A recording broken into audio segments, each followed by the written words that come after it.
Tout pour investir. Dose d'économie.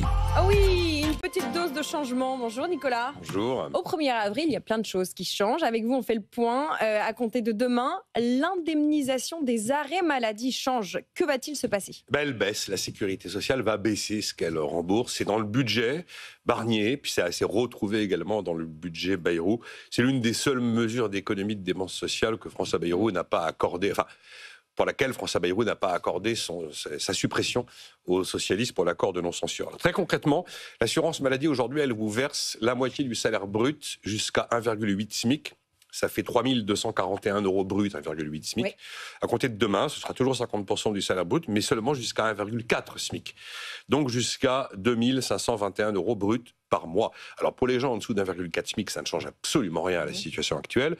Pour les gens qui sont au-dessus, dans la très très grande majorité des cas, ça ne va pas changer grand-chose non plus, parce que vous savez que, encore une fois, dans la plupart des cas, les mutuelles vont compenser la différence. Sauf que bien sûr, ces complémentaires santé, elles vont vous répercuter très rapidement ces nouvelles dépenses dans les primes que vous payez, que ce soit du côté employeur ou du côté salarié. Donc évidemment, à la fin, de toute façon, ce sera bien le patient, on va dire, qui trinque, parce qu'il n'y a pas de repas gratuit, comme toujours. Est-ce que cette mesure peut permettre, pardonnez-moi l'expression, des grosses économies? Pas des grosses, puisque 600 millions d'euros, c'est pas rien, mais on parle de 600 millions d'euros sur 250 milliards de dépenses de santé par an. Donc on est quand même sur l'épaisseur du trait par rapport à l'ampleur du sujet.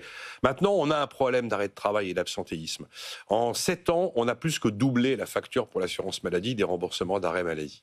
C'était 7 milliards d'euros remboursés en 2017, c'était 17 milliards d'euros remboursés en 2024. Donc il y a un moment, on ne peut pas dire qu'il ne se passe rien, on ne peut pas dire qu'il n'y a pas de problème. Soit il y a beaucoup plus de virus, soit les gens sont beaucoup moins résistants au virus. Et comme disait Laurent Vronsky, chef d'entreprise, il a remarqué que les virus étaient intelligents parce qu'ils tombaient pas mal le lundi et pas mal le vendredi, notamment. Bon, alors on peut dire que ce sujet n'existe pas, mais oui, il existe. On comprend bien que là, on est devant un souci budgétaire, parce qu'objectivement, la mesure qui est là, c'est une mesure purement budgétaire. Elle ne règle pas le problème de l'envolée des arrêts maladie. Voilà. Mais on constate que c'est quand même une mesure de recul de droit. Il n'y a aucun problème, mais qu'en face d'un recul des droits, il n'y a pas de recul des cotisations que versent les salariés pour l'assurance maladie. Donc, c'est un peu un retour sur investissement qui baisse, alors que la cotisation, le prélèvement obligatoire, lui, il ne baisse pas.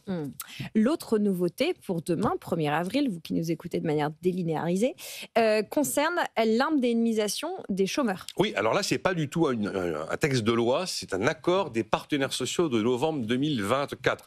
Je dis ça à tous ceux qui m'écrivaient ce matin, « Ah, mais il ne fallait pas voter Macron, la bonne formule, vous savez. » Là, en l'occurrence, c'est les partenaires sociaux qui se sont mis d'accord et ce n'est pas le gouvernement. Alors, comme on a repoussé l'âge de départ à la retraite de 2 ans, eh bien, en fait, on a repoussé presque toutes les bornes d'âge des différents seuils d'indemnisation chômage de 2 ans. Et la principale mesure concerne l'âge auquel les personnes les plus âgées ont accès à des indemnités bonifiées. Des indemnités plus longues dans le temps, 22,5 mois. Eh bien, c'était 53 ans. Désormais, ces accès à des règles bonifiées d'assurance chômage débuteront à 55 et plus 53 ans. Il y a une bonne nouvelle à l'inverse pour les cadres. Vous savez que dans les précédentes réformes, ils ont fait les frais d'une dégressivité de leurs allocations. Dégressivité qui ne concerne absolument pas les premiers salaires. Là aussi, on va décaler le moment où les indemnités deviennent dégressives. Ça a commencé à baisser à 55 ans, ça va commencer à baisser à 57 ans. Troisième élément dans ces changements, c'est que le patronat, lors de ces négociations de novembre 2024, avait obtenu une baisse des cotisations chômage patronales de 0,05%. Cette baisse a été donc entérinée. Elle n'intervient pas le 1er avril, en fait, elle intervient le 1er mai. Et particularité qui nous était rappelée ce matin par Caroline Morisseau, c'est que l'accès à l'assurance chômage pour les primo-accédants, en fait les jeunes, mais les primo-accédants, eh bien il a été assoupli. Pour avoir accès en tant que primo-accédant à l'assurance chômage, on ne vous demande plus 6 mois de travail sur les 24 derniers mois, mais à compter de demain, 5 mois de travail sur les 24 derniers mois. La particularité, c'est que ce point, donc d'assouplissement de l'accès à l'assurance chômage pour les primo-accédants, il demande encore une validation par le Parlement et par la loi. L'accord des partenaires sociaux ne suffit pas.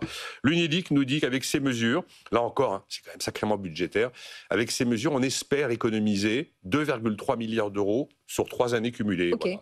2,3 milliards d'euros, c'est un peu moins d'un milliard par an, mais encore une fois, c'est quand même un durcissement des choses, sans qu'en face, les cotisations ne soient revues à la baisse. 2,3 milliards sur combien ? Sur 3 ans. Sur 3 ans. Sur 3 ans. Voilà, ça fait un peu moins d'un milliard par an. Ouais, c'est ça. Bon.